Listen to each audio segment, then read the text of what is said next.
when I first started, I did not have the same vision and direction as I have now. Right. So I think having more clarity and more things like written down and in stone of what our principles, like core values, what we stand for, is more or less, what I want to accomplish today, so that we can start to begin, if anything deviates and takes us from that path, we'll know how to get back on path because we actually have like a true, vision and mission. So January of 2020, I just looked at kind of where I was on this like timeline, and usually what I do when a new year hits, I usually do this thing where I write down like what happened at the top of the year and what happens at the end of the year. And we're literally, like 1 year ago, I'm having all of these like Facebook memories pop up and I'm like, yo, I cannot believe all of the things that I've sort of endured in 2020. Granted, and let me say this first, I just realized too, I'm like, I know probably like a selective few that unfortunately, died and was like seriously affected by COVID.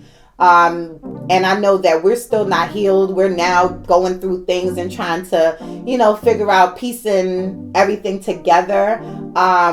But I'm grateful. So today is really, to encompass what we are truly doing with the brand and any changes, speak now or forever hold your peace kind of thing. And we have to vote on it, write it down. What Erykah Badu said, we gotta write that shit down and make it count and make it, so today is like the day where I'm really just trying to make sure that we solidify some real things. And so let's just take it back. Go. When you understand your purpose and your truth, and you know that you the leader of the youth, you walk with God because you blessed in. Watch the star stepping, call it the star stepping. Soon as the song come on, we start flexing. You already know we getting light up in the section. Watch it start ripping. Watch, move, step, ready, go. Let me show you how it's supposed to go. Let me put you on to something you're supposed to know. Education. Can you tell us a little bit about that as well? Yeah, I felt it was so important for me to say what I said at the moment, and whenever I meet people, they're like, you said we must take up space.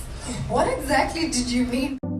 So that's her name, Zosie Tunzi. She's actually Miss Universe. And so, I had to do this thing where she's Miss Universe, and she's that beautiful South African woman, and y'all know how I feel about South Africa.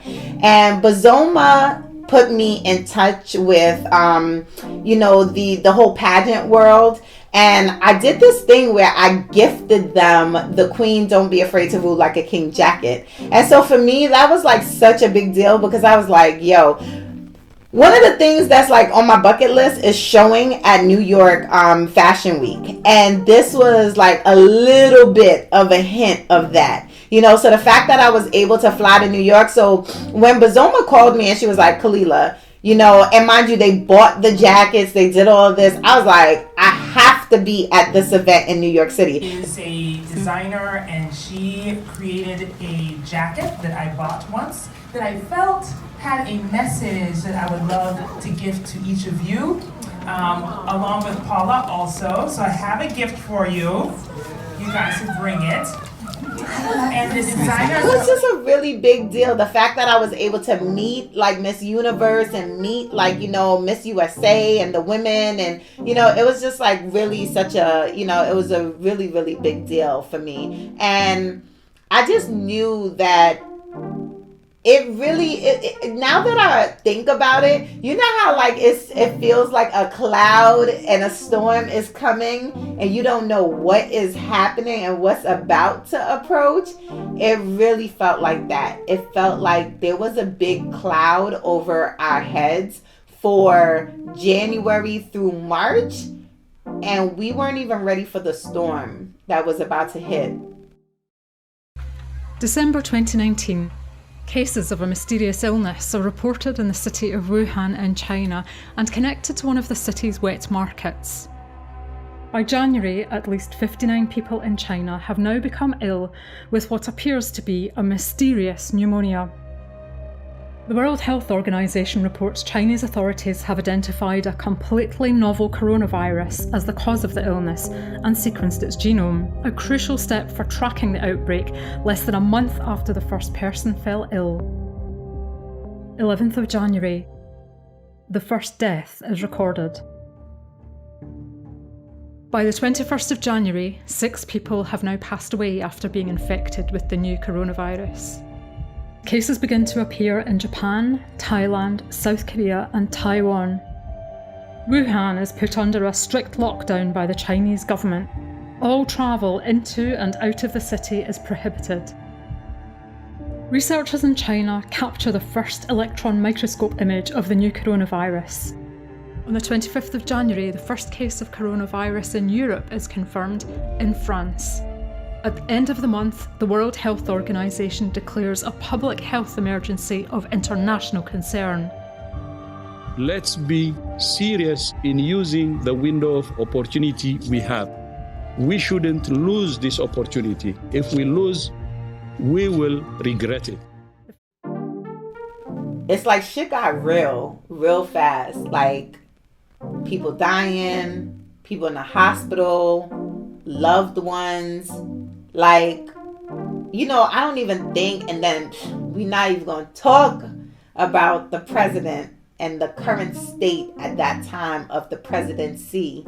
Like, just all of that felt like a mess. It was just like the trickle down effect. I don't think everybody knew, and what it really did to a business, and not just any old business, what it did to Black businesses at that. So I was scared because I'm like, look, I created this thing from nothing. I started this company with less than $500. So, you know, my working capital and my money and like what I have, it's not where some people who've had, you know, investments and like, you know, and they have millions of dollars being poured into their business, you know. So for me, as you know, I started to watch the stock market give and, you know, and a lot of other, it was just that trickle down effect. And now that I'm really, you know, thinking about it, I'm like, there was a storm brewing, and I don't even think a lot of us was prepared for what was about to happen.